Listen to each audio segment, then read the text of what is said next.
أعوذ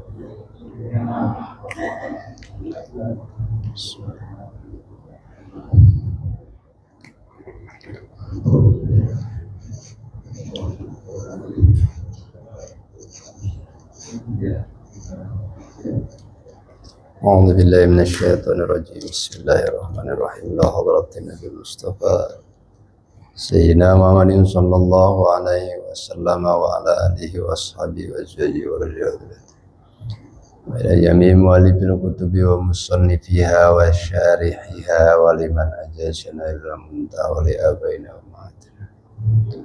الفاتحة. أعوذ بالله من الشيطان الرجيم. بسم الله الرحمن الرحيم. الحمد لله رب العالمين الرحمن الرحيم مالك يوم الدين إياك نعبد وإياك نستعين اهدنا الصراط المستقيم صراط الذين أنعمت عليهم غير المغضوب عليهم ولا الضالين آمين. السلام عليكم ورحمة الله وبركاته. Bismillah, alhamdulillah, wassalatu wassalamu ala rasulillah Muhammad ibn Abdillah wa ala alihi wa ashabihi wa man tabi'ahu wa wala hawla wa la quwwata illa billah. Subhanaka la ilma lana illa ma 'allamtana innaka antal alimul hakim. Para jamaah yang dimuliakan Allah, syukur kita kepada Allah, bersalawat kepada baginda Nabi besar Muhammad sallallahu alaihi wasallam, untuk para sahabatnya, para tabi'in, para tabi'it tabi'in, para aulia, para syuhada, para sholihin.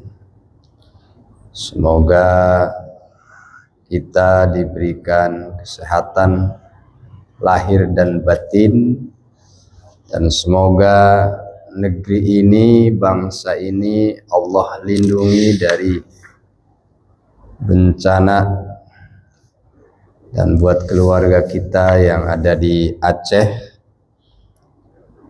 mudah-mudahan mereka, keluarga yang ditinggalkan, diberikan kekuatan dan keikhlasan, dan yang sudah dipanggil Allah dengan wasilah longsor, banjir dan lain sebagainya, semoga mereka, saudara-saudara kita yang mukmin, diterima iman dan Islamnya oleh Allah Subhanahu wa ta'ala.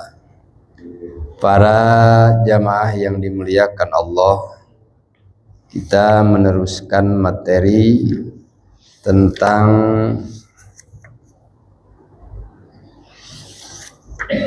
jenazah.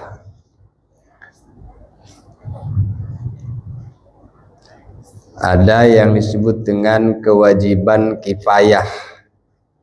Ada wajib ain, ada wajib kifayah.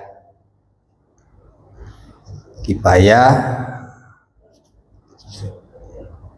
kaitannya soal jenazah.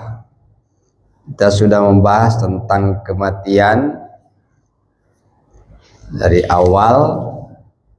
Pada dasarnya ada kelaziman atau keharusan yang berkaitan dengan jenazah. Ada 4 hal. Untuk mayit ada 4 hal, yaitu memandikan, mengkafani, mensolatkan, dan menguburkan. Pada dasarnya ada 4 kewajiban yang harus kita lakukan, tapi ini fardunya fardu kifayah. Sudah kita sampaikan bahwa yang dimaksud dengan kifayah itu apabila ada yang mewakili lah, gugurlah dosa dari kesalahan tidak melakukan kewajiban itu ketika ada yang lain melakukan. Tapi ada persiapan-persiapan atau ada hal-hal yang kita lakukan sebelum kita masuk kepada soal memandikan mayit. kayak tagmidul ainain, kayak kita memejamkan kedua matanya.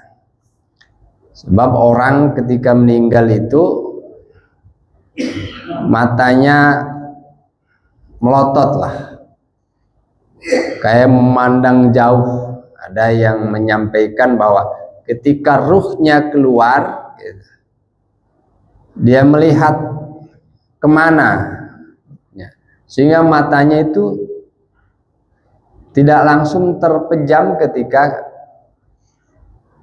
meninggal. Tapi ada caranya yang harus kita baca. Ada aturannya ketika kita tagmidul ain, memejamkan mata si mayit atau si jenazah itu dengan membaca Bismillahi wa ala millati Rasulillahi sallallahu alaihi wasallam.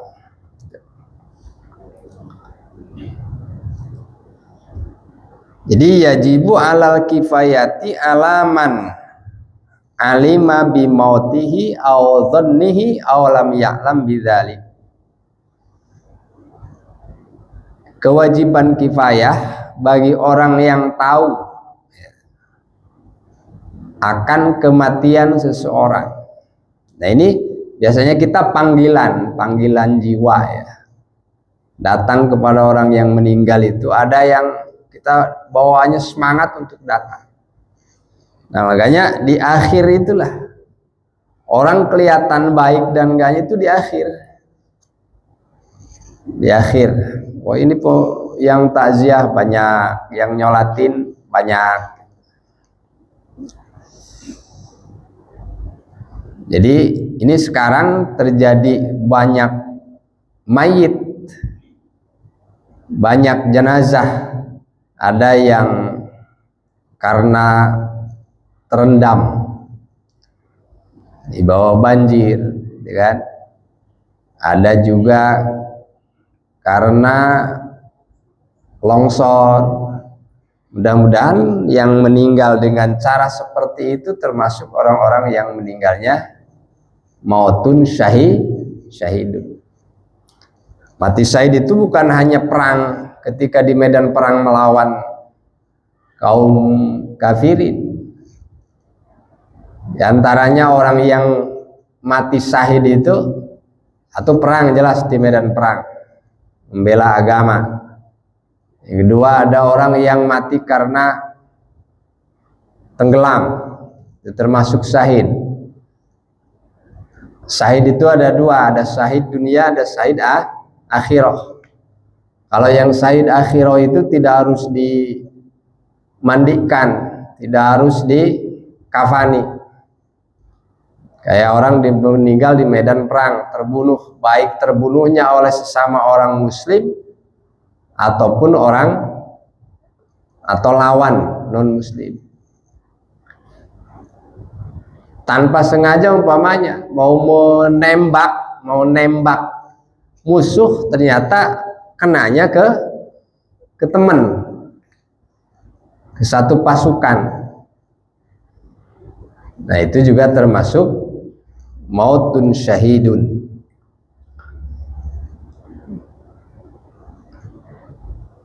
Termasuk juga anak kecil yang itu juga ada kewajiban kifayah buat kita. Nanti tergantung, ada yang meninggal karena keguguran, ada yang meninggal udah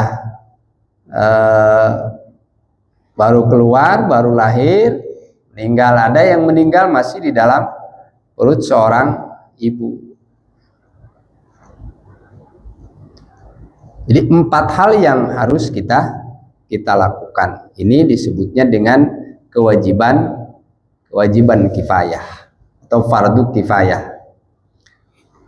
Jadi yang kita lakukan sebelum memandikan mayit adalah tagmid, memejamkan mata dengan bacaan Bismillahi wa ala millati Rasulillahi sallallahu alaihi wasallam.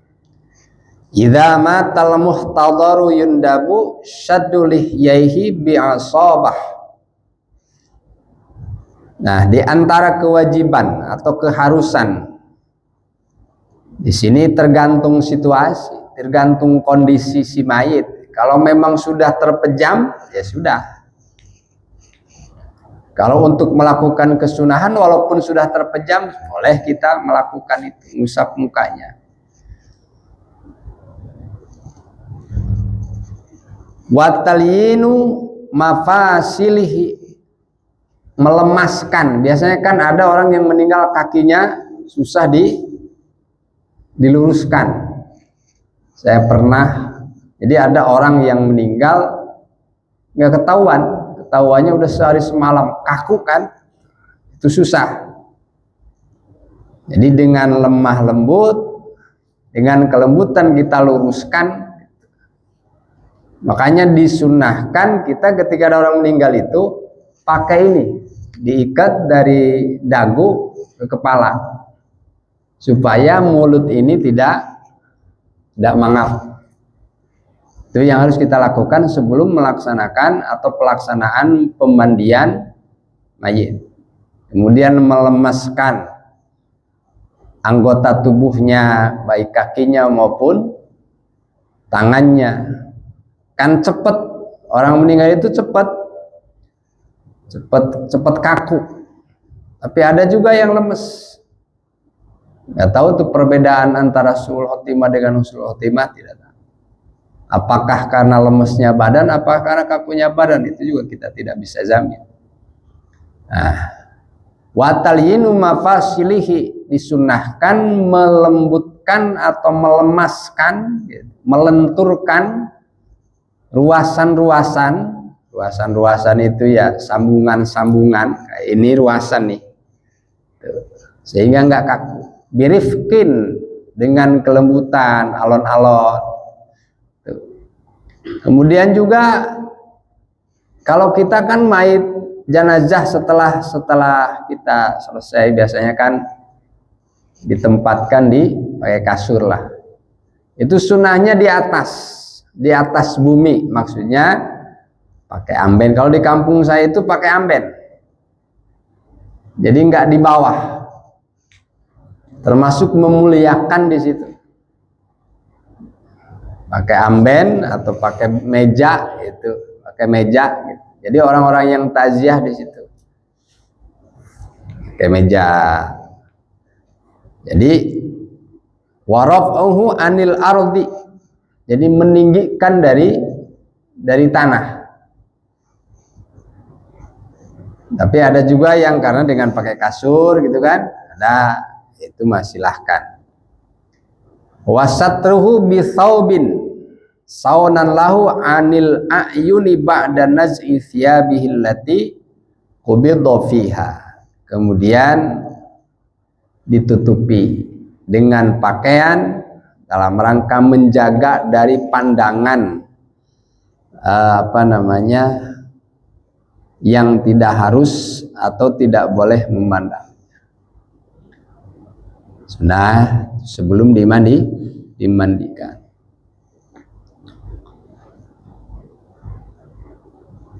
Wa yajibu al-intidharu bitajhizihi hatta yatahaqqaqa mautuhu. Nah, kita biasanya kalau ada orang meninggal kan suka ada di pengecekan. Ini sudah meninggal apa belum? Cara dokter dengan cara orang kampung beda. Kalau kita kan suka megangnya apa, Pak? Memastikan ini orang udah meninggal apa belum gitu. Udah selesai meninggalnya. Meninggal itu bukan ada selesai apa sudah. Yang pasti udah selesai apa belum ini. Benar-benar meninggal apa enggak? Kan kadang-kadang orang sampai 2 kali dicek, manggil dokter gitu kan. Nah, jadi ditunggukan dulu, jangan langsung kita menyatakan bahwa orang ini sudah meninggal. Hatta yatahaqqaqa mautuhu, benar-benar meninggalnya itu sudah jelas, sudah nyata. Berarti kan ada ahlinya, manggil dokter, atau biasanya amil tahu nih ciri-ciri orang meninggal, pegang dari urat nadinya, tangannya, kemudian ada di lehernya. walaupun sudah meninggal, tapi untuk menyatakan supaya tidak ada keraguan, supaya tidak ada keraguan ini orang meninggal apa mati suri kan gitu. Hatta yatahaqqaqa mautuhu, sehingga yakin bahwa dia sudah. Wa ba'da tahaqquqi minal mauti yang bagi al-isra bi tajhizihi wa dafnihi. Nah, setelah nyata meninggal,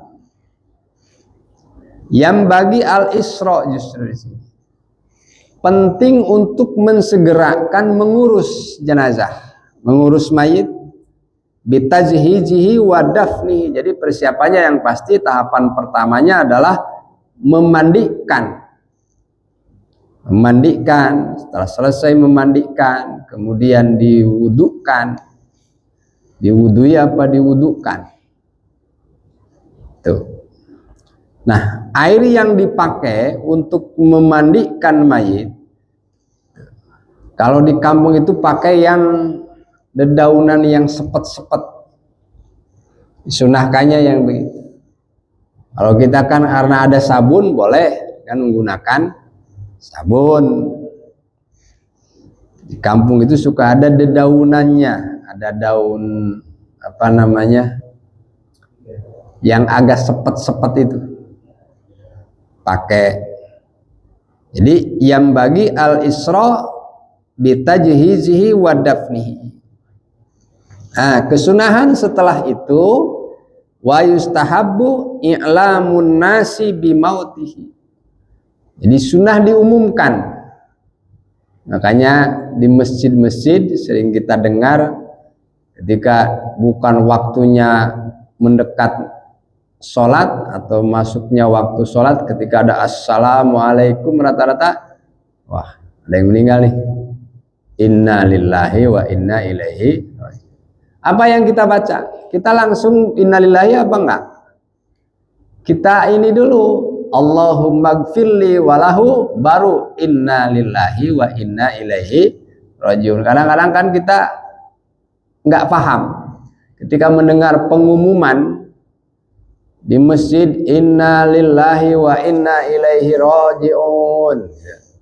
Kita yang mendengar Allahumma gfirli walahu kalau laki-laki yang meninggalnya, kalau perempuan Allahumma gfirli walaha, lanjutkan dengan bacaan inna lillahi wa inna ilaihi raji'un. Jadi memintakan ampun dulu buat orang yang meninggal, dan kita minta ampun dulu.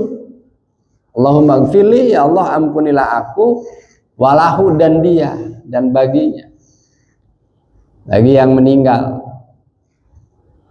Baru inna lillahi wa inna ilaihi raji'un. Sesungguhnya semuanya kembali kepada Allah.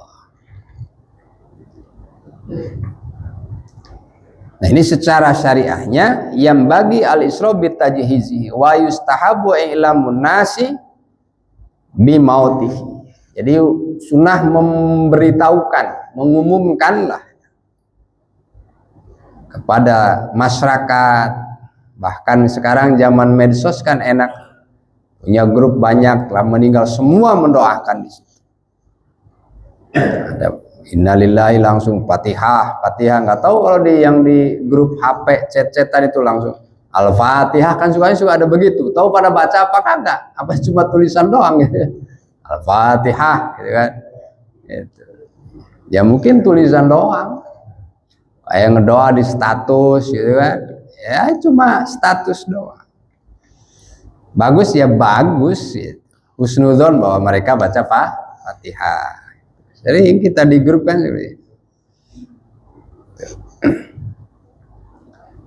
Walau bin nida fil aswaqi liyashhadu janazatahu min ghairi ifratin fil madhi. Kemudian sebelum kepada tahapan berikutnya, ketika mengumumkan bahwa si A telah kembali kepada Allah, si A meninggal gitu. Itu sunnah ada pemberitahuan, mau di pasar kayak mau di mana kayak lewat pengeras suara, atau ada yang keliling. Untuk apa? Liyashhadu janazatahum min ghairi ifratin fil madhi. Supaya mereka menyaksikan. Dan ketika mengumumkan itu harus ada ucapan-ucapan yang baik. Tidak hanya inna lillahi Allahumma gfirli walahu inna lillahi wa inna ilaihi raji'un. Nah, kesananya ada tambahan. Kalimatnya ya kalimat doa lah. Kalimat pujian, kata-kata pujian kepada orang yang meninggal. Ini mau orang meninggal karena tahu perjalanan lagi hidupnya, itu nggak boleh menceritakan perjalanan orang yang meninggal, perjalanan di masa hidupnya orang yang sudah meninggal, itu nggak boleh. Makanya ketika kita habis mensolatkan mayit juga ada atashhaduna anna hadzal mayyiti anna hadzal mayyita khair, itu husnuzon. Karena Allah tergantung prasangka hambanya. Ya, soal diampuni, soal diringankan atau tidak, ketika orang itu banyak kekurangan, banyak kesalahannya, itu urusan dirinya dengan Allah. Kita hanya ikut mendoakan.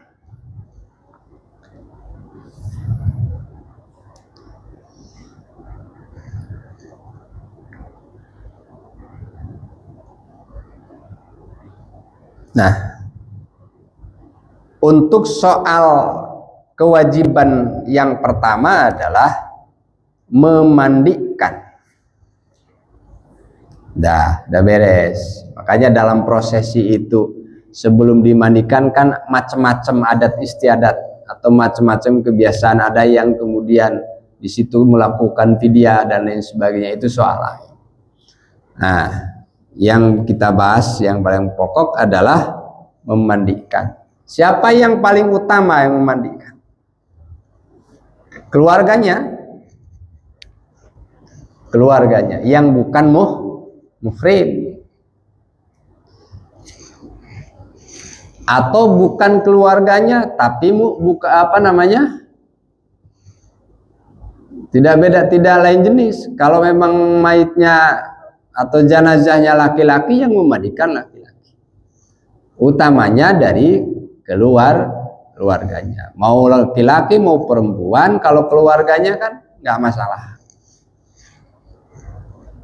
Yang pasti ada amilnya, ada yang ngebimbingnya. Itu tahapan pertama, memandikan. Gimana niatnya?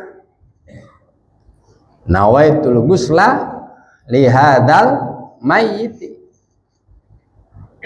Jadi niat bagi orang yang mau memandikan.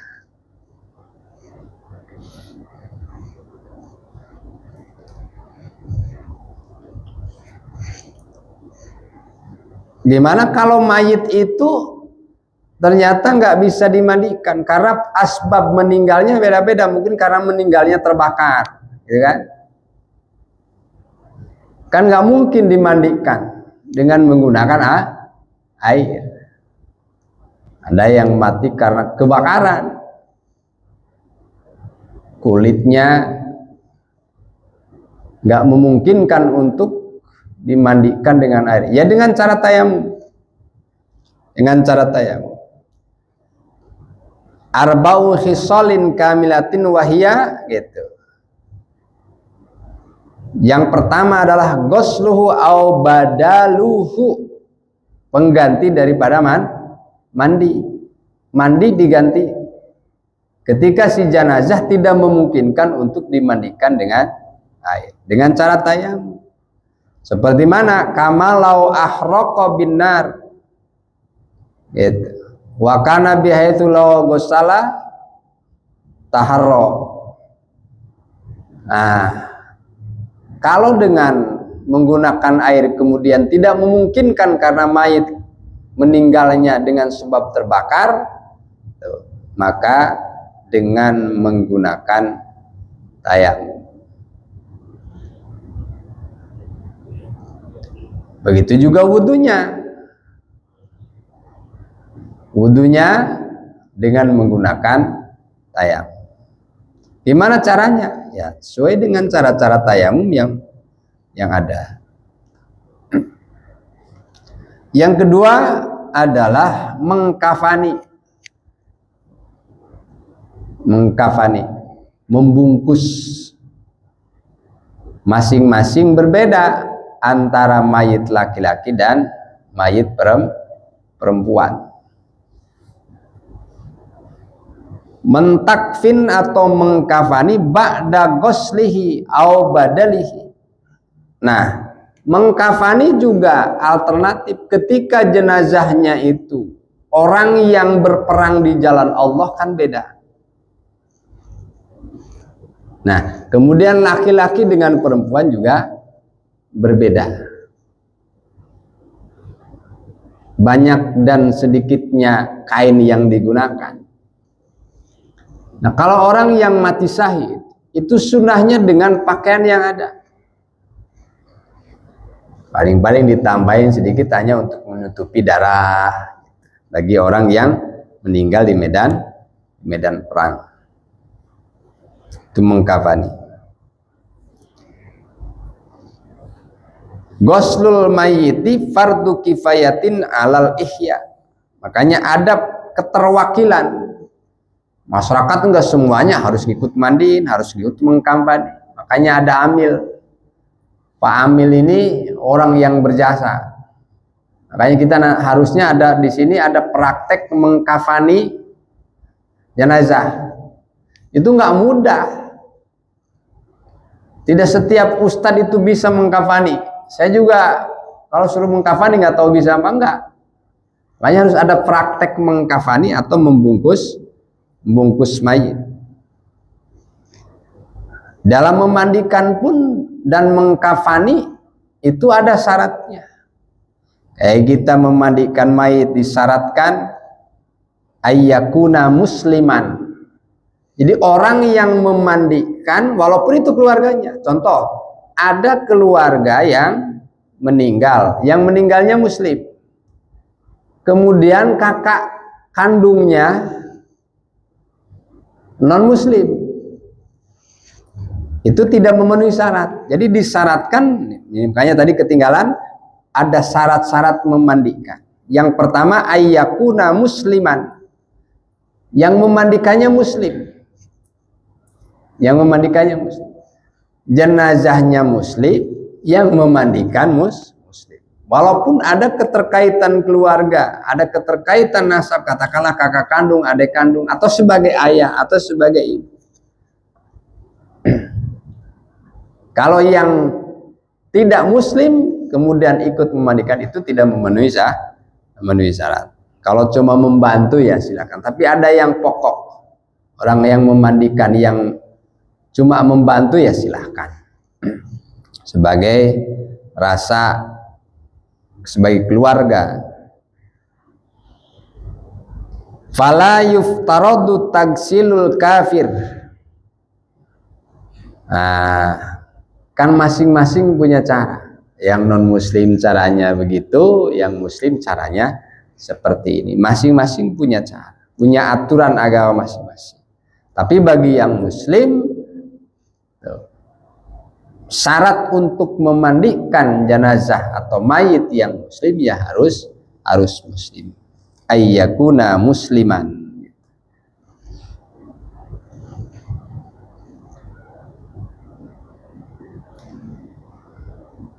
Atsani alla yakuna sukton. Gimana kalau mayit yang keguguran jenazah kecil, si jenazahnya itu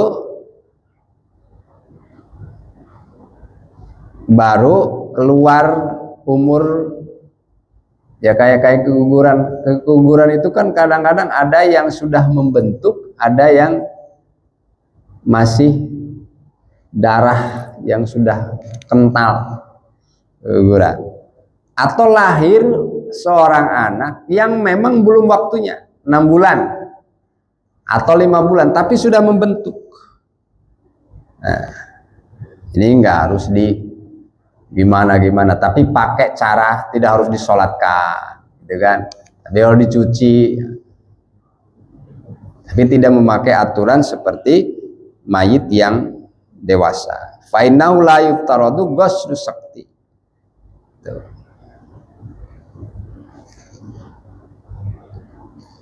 Yang dimaksud anak yang keguguran atau yang lahiran keguguran dalam pandangan mazhab Syafi'i itu inna suqta an-nazila qabla iddati tamamil hamli. Jadi yang maksud jenazah yang keguguran itu adalah yang keluar sebelum sempurnanya masa kehamilan.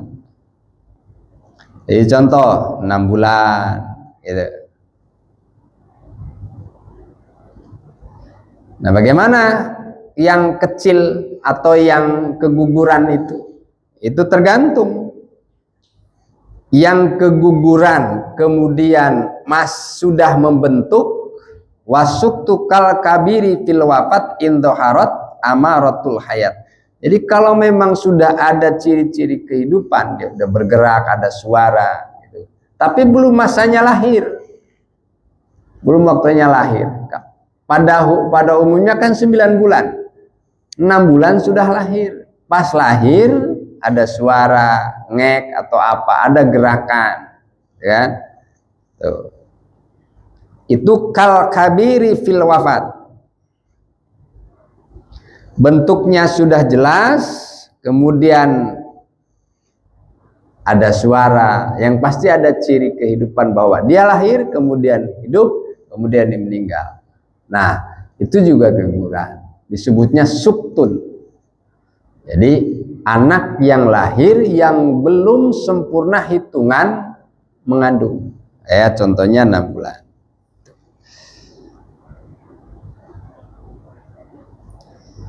Wa amal walad an-nazilu ba'da tamami asuri fa hukmuhu kal kabir min sholatin wa ghairiha.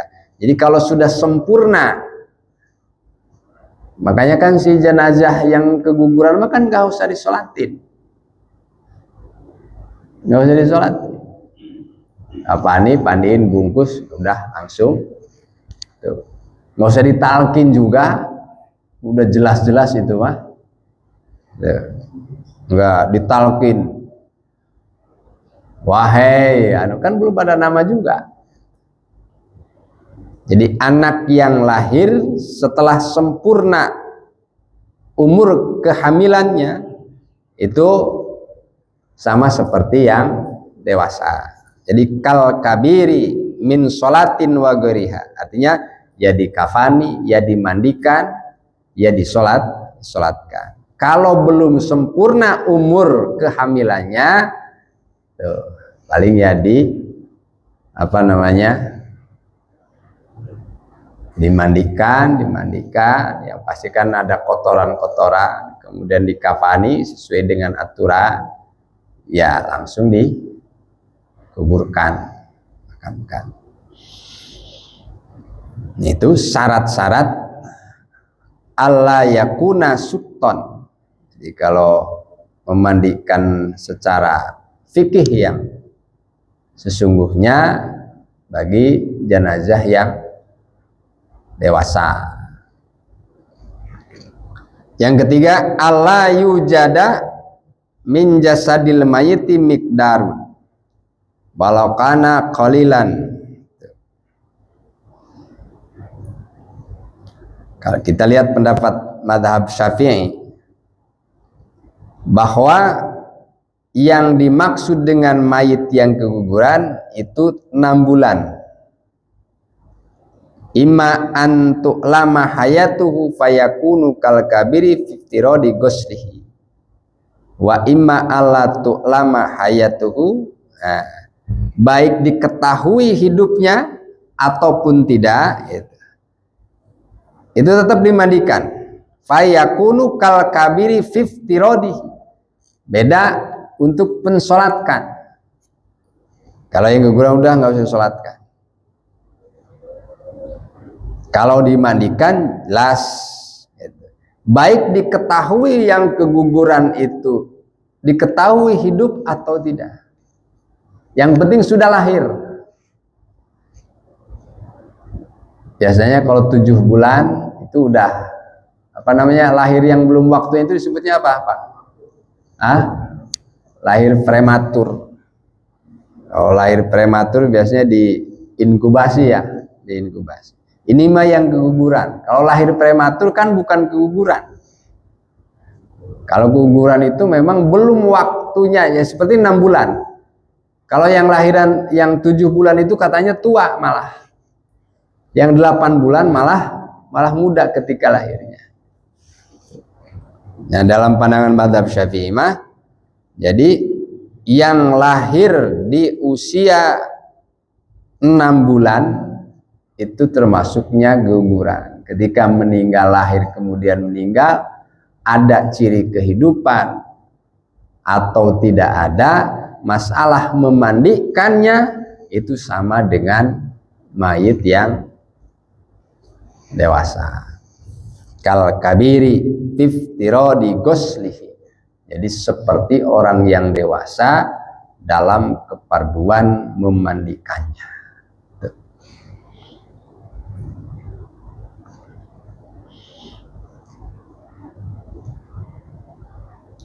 Kalau pendapat mazhab Hanafiyah gimana? Salah yang keguguran. Inna sukto idza nazala hayyan bi an sami'alahu bi an sumi'alahu sautun. Jadi yang keguguran itu kalau mazhab Hanafi yang penting ada suara dah. Atau ada gerak. Ada gerak. Walaupun nggak sempurna lahirnya. Nah, masalah mandinya gimana? Kalau soal mandi sama. Yang berbeda di masalah mensolatkan. Nah, kalau mazhab Hanafi terlepas mau sempurna usia kehamilan ataupun tidak, yang penting sudah ada ciri bahwa si bayi itu hidup. Ya pada dasarnya mau hidup ataupun tidak, soal memandikan itu sama. Yang berbeda di mensolatkan. Di dalam aturan memandikan mayit. Ya, alternatifnya itu tadi. Ada yang memang dimandikan dengan air, ya. Ketika tidak bisa dimandikan dengan menggunakan air, ya tentu saja dengan cara yang menggantikan air, yaitu dengan cara tayamum. Tergantung kondisi jenazah, tergantung kondisi si mayit. Ya, sampai di sini ada pertanyaan? Mangga.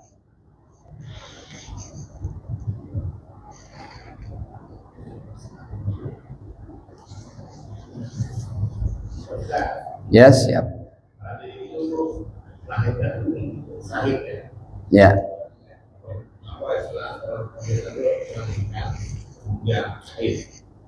Tapi kalau dia hamilnya bukan karena awal suaminya, itu nggak harus.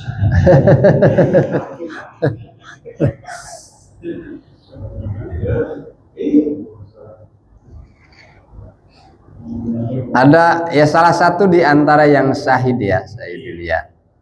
Syahid dunia itu di antaranya adalah melahirkan. Kemudian ada yang karena sakit perut mendadak kemudian meninggal. Kemudian terbawa banjir. Tertimpa longsor. Nah, itu syahid dunia. Pertanyaannya, bagaimana kalau melahirkan meninggal tapi anak yang dikandungnya yang dilahirkannya itu anak yang di luar, termasuk syahid apa enggak? Tergantung. Ya susah juga jawabnya kalau begitu. Ya udah jelas-jelas ini. Ada yang tahu lah. Yang pasti kan urusan syahid hakikat yang sesungguhnya dia termasuk syahid dan dirinya kan pada dasarnya kan Allah yang Maha tahu kan itu. Kalau kita kan taunya oh dari oh ini meninggalnya. Gimana kalau bukan hanya itu dulu, tertimpa longsor tapi ketika melakukan sesuatu yang ya contohlah di situ Gintung, ya kan? Orang lagi apa namanya? Ternyata banjir, kena banjir. Kan orang yang syahid itu diantaranya yang terkena banjir, gitu kan? Tapi kena banjirnya ketika ya itu tadi. Gimana kalau lagi dugem ya sama ini persoalannya kayak seperti itu. Wallahu a'lam bishawab. Menghukumi secara syariat yang enggak termasuk sahih. Kayak orang yang berperang, ikut perang. Tapi dia munafik. Dia ikut rombongan perang. Tapi dia ada di belakang karena takut, munafik. Gitu kan? Dia mau pergi, mau kabur, makanya kan haram kabur dari peperangan. Nah, ketika dia mau kabur, ternyata kena senjata. Syahid enggak? Enggak.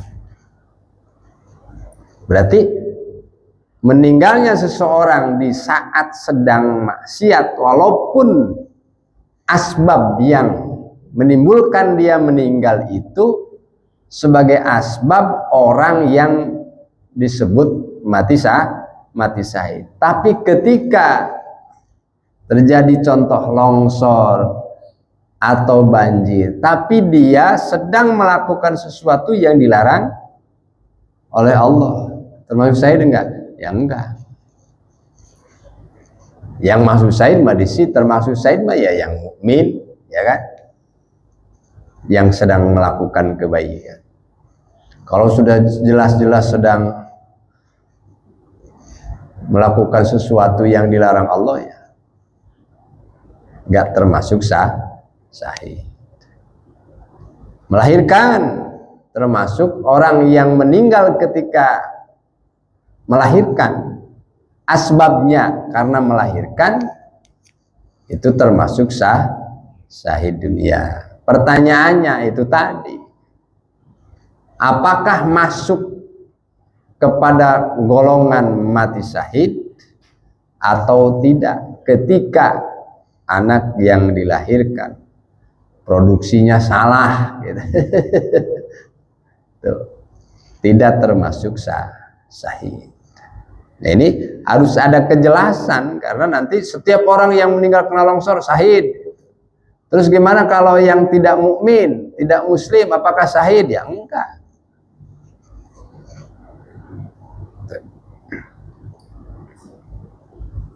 Jadi itu Pak Haji. Iya siap.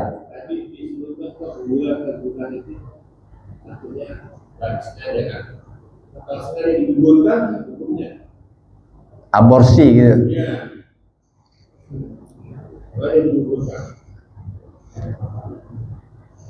Aborsi ya tergantung keluarnya Pak. Jadi yang aborsi itu yang memang keluarnya darah ya. Jadi darah dihancurkan. Itu pembunuhan juga itu. Melakukan aborsi tapi kemudian lahir atau keluar sudah wujud. Kalau cuma darah udah tinggal dibungkus, nggak usah dimandiin. Iya. Ya kalau aborsi ya begitu aja kan, aborsi itu kan menghancurkan, dihancurkan itu darah yang kemudian menjadi daging belum kuat, belum ditambahin tulang oleh Allah kan gitu, masih daging apa namanya, darahnya darah apa namanya, darah kempal. Nah ketika melakukan aborsi kemudian keluarnya sudah membentuk, tetap disebut keguguran, tapi kegugurannya memang disengaja. Kalau keguguran mah namanya keguguran berarti kan nggak disengaja. Kalau melakukan aborsi berarti kan secara disengaja. Tapi kemudian hasilnya seperti apa? Kalau memang hasil dari sebab adanya melakukan aborsi, keluarlah sudah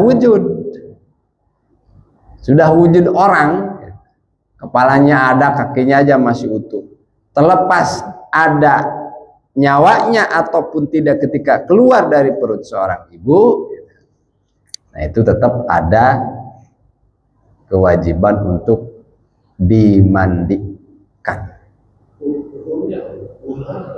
Ya,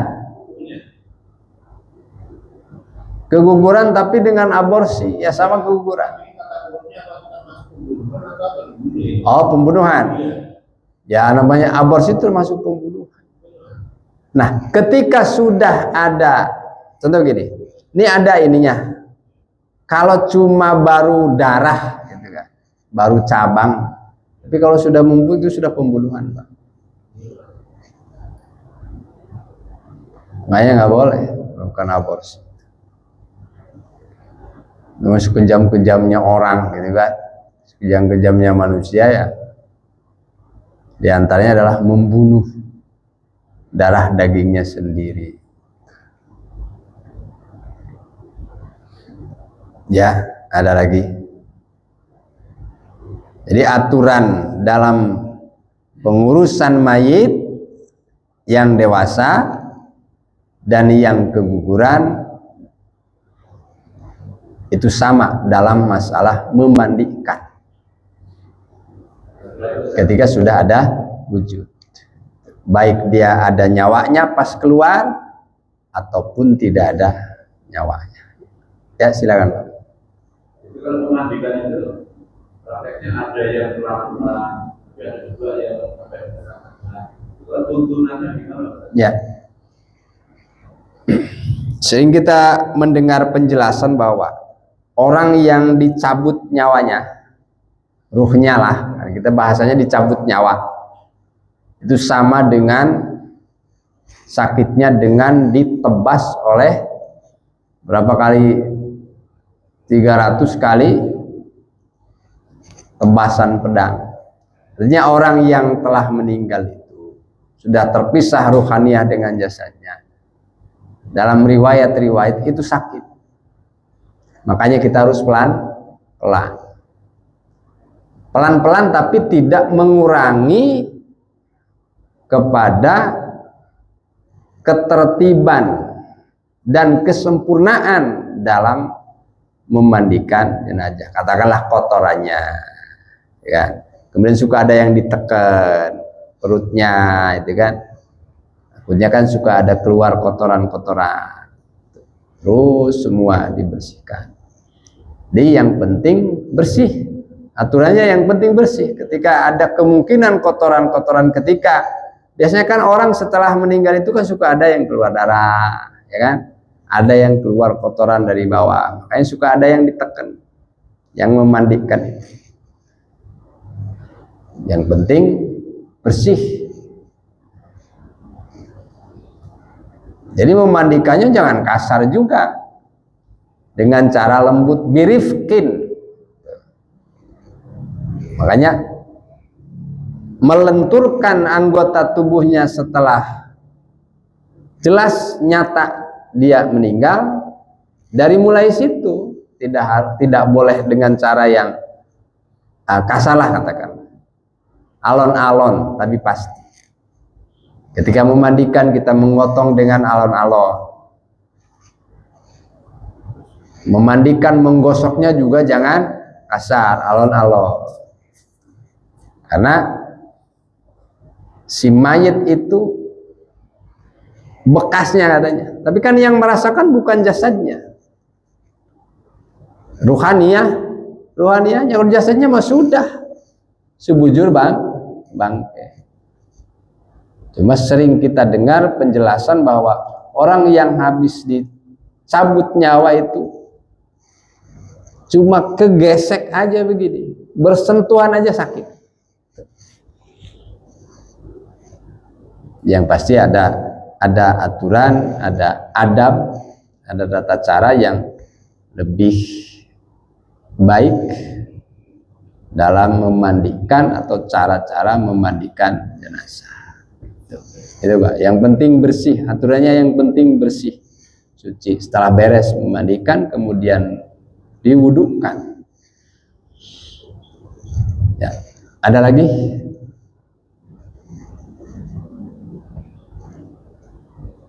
Nah, kita ini mau semua mau. Makanya Imam Ghazali mah mengingat mati itu dalam satu hari satu malam itu nggak boleh kurang dari 20 kali. Kira-kira kita satu hari satu malam ingat mati berapa kali Pak Haji?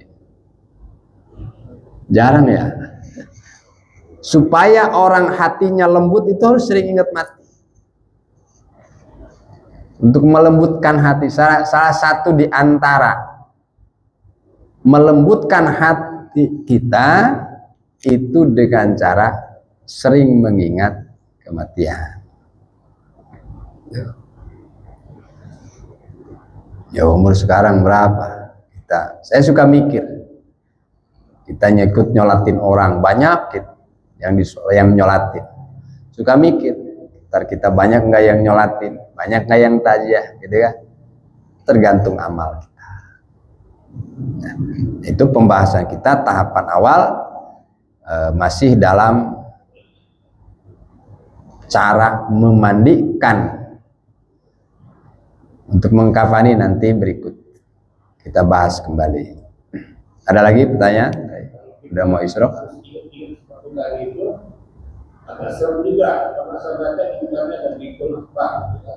Kenapa? Itu menserang untuk jalan kematian. Ya. Ya mengingatkan kita untuk apa namanya? Yang kita takutkan kan bukan soal matinya. Bukan soal matinya. Siap enggak kita gitu. Mati itu tidak kemudian dikubur. Selesai begitu aja. Ada pertanggungjawaban yang harus kita tanggung jawab di hadapan Allah. Makanya amal. Pasti amal kebaikan, keikhlasan, keridhaan kepada Allah itu sesuatu yang harus kita bawa. Amal banyak, sedekah banyak, sholat rajin, tahajud rajin. Tergantung di akhir hidup.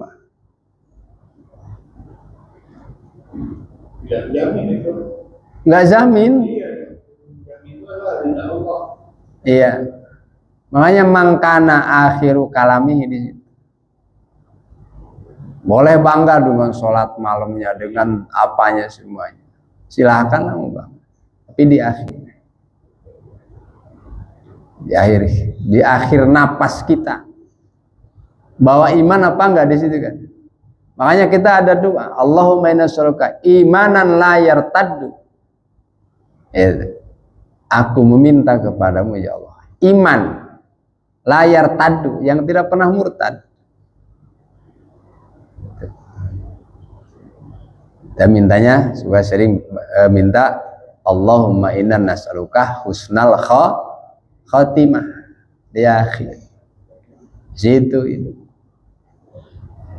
Supaya kita membawa dan mengucapkan la ilaha illallah. Makanya kenapa ada talqin situ. Upaya di akhir kehidupan seseorang ketika mau meninggal. Makanya yang hidup, yang sehat itu mentalqin, mengajak untuk membaca dan mengucapkan kalimat la ilaha illallah.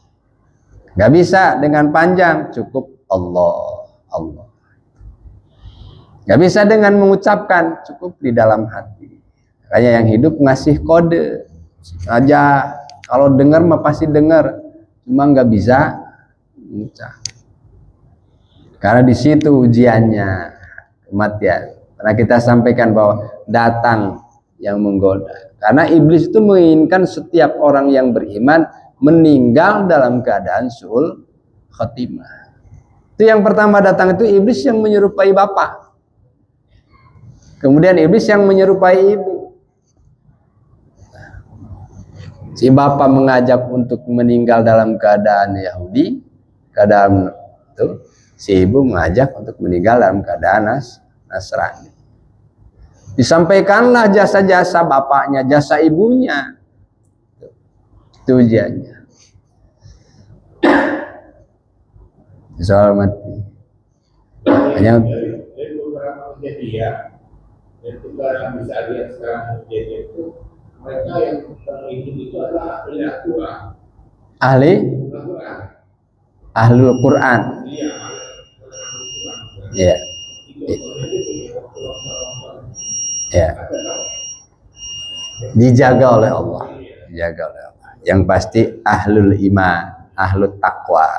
Mudah-mudahan dengan amal yang sedikit kita termasuk golongan orang-orang yang bertakwa. Iman yang kuat itu, iman yang dibawa kita ketika kita mati. Dah, nanti kita pembahasan berikutnya tentang mengkafani dan mensolatkan dan menguburkan.